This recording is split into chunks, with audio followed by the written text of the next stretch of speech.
So in the first lab, we'll be trying to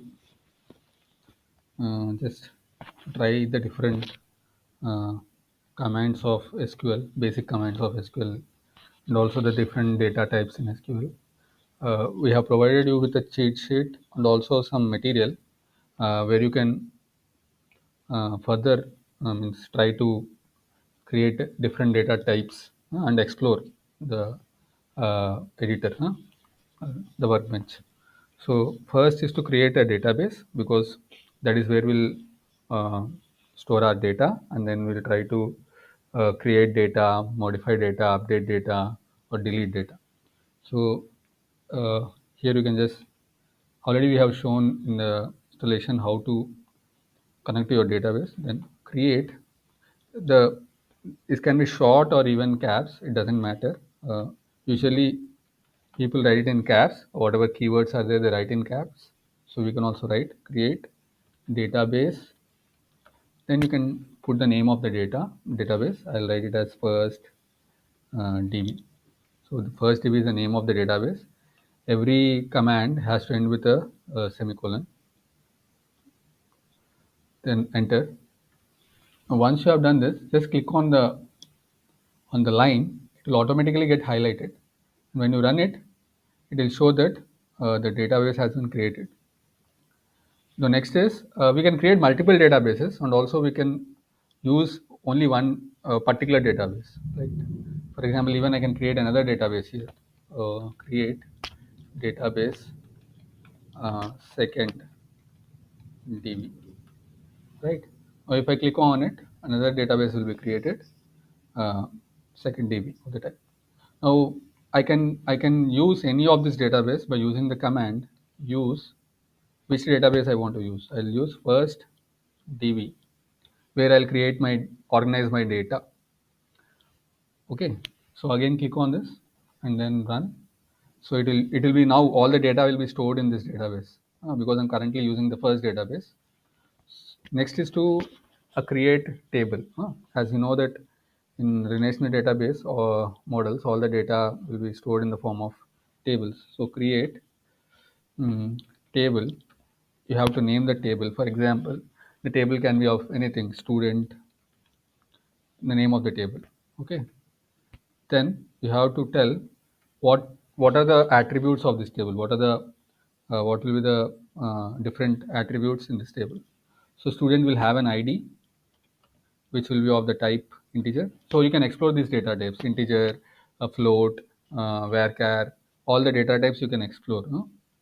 Then there is a variable you can put the name because name of the student is another important attribute. So it can be of type varchar. You can give the length as 50. Sorry, I did a mistake here. It should not end with a colon, comma. And then you can put the grade of the student or his CGPA, which can be a float, right? So any other attributes you want to add? Uh,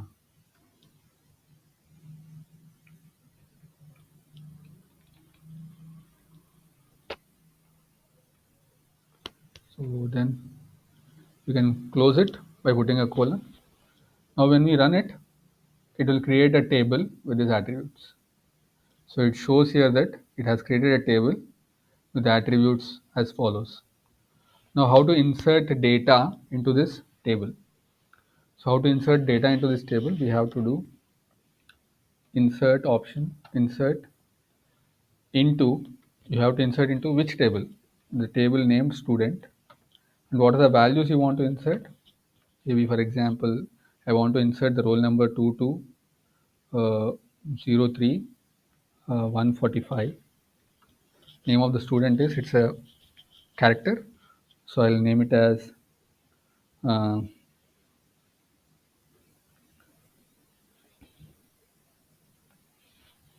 you can take any names, whatever you want. Okay.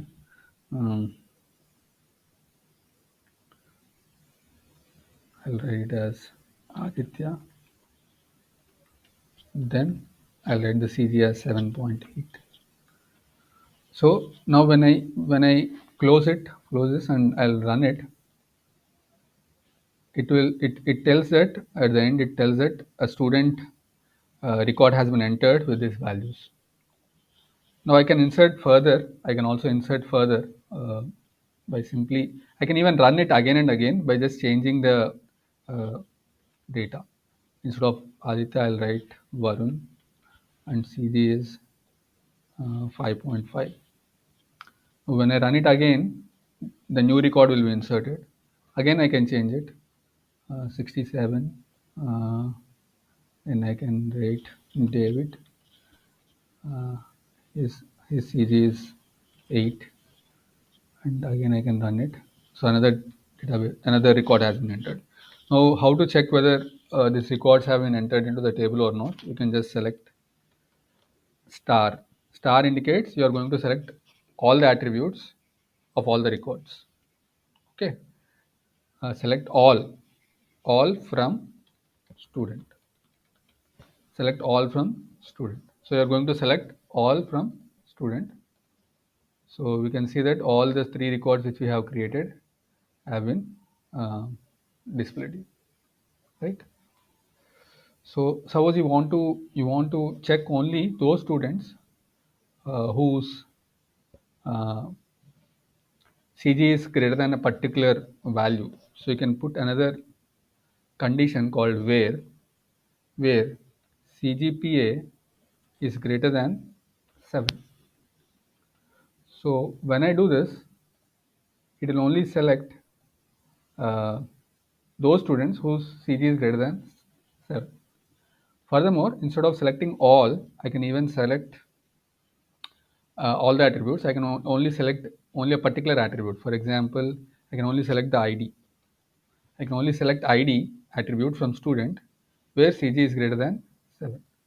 When I run, it only selects the ID of the students, not the other attributes. So now you can even create further attributes of different data types, which you can explore in this lab, like what are the different data types that are there and how you can insert them and how you can see them in the form of a table. All right.